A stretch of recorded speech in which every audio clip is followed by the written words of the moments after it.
Lactational amenorrhoea method, चलिए देखते हैं ये क्या है। मेथड ऑफ कॉन्ट्रासेप्शन है। कॉन्ट्रासेप्शन का मतलब होता है बर्थ कंट्रोल, तो ये एक बर्थ कंट्रोल का मेथड है। और कैसा मेथड है? नेचुरल मेथड है। आइए इसकी मीनिंग को जानते हैं। लैक्टेशन का मतलब होता है ब्रेस्ट फीडिंग और एमिनोरिया का मतलब होता है एब्सेंस ऑफ मेंस्ट्रुएशन। मेंस्ट्रुएशन का मतलब क्या है?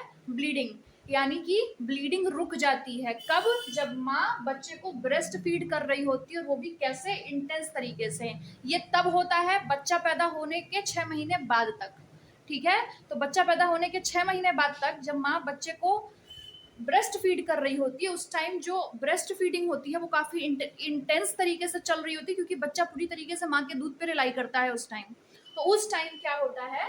ब्लीडिंग रुक जाती है। और ब्लीडिंग मेंस्ट्रुअल साइकिल का एक फेज है, यानी ब्लीडिंग रुकने का मतलब मेंस्ट्रुअल साइकिल ही रुक जाती है उस ड्यूरेशन में।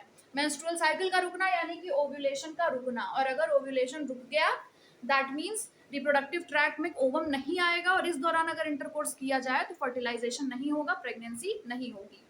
This method is based on the fact that the ovulation and therefore cycle with cycle menstrual cycle do not occur during intense lactation following parturition. Okay, ये मेथड कब तक इफेक्टिव होता है? 6 months आफ्टर पार्चुरेशन, मतलब बच्चे की delivery हुई उसके 6 मंथ तक, डिलीवरी के बाद के 6 महीने तक ये मेथड इफेक्टिव रहता है। इस मेथड में ना कोई पिल यूज की जाती है, ना कोई डिवाइस यूज की जाती है। इस वजह से इसके साइड इफेक्ट्स नील होते हैं, मतलब कोई साइड इफेक्ट्स नहीं होते। लेकिन क्योंकि ये कम्प्लीटली नेचुरल मेथड है, तो इसका जो रिस्क ऑफ फेलियर होता है वो भी बहुत हाई होता है। Thank you.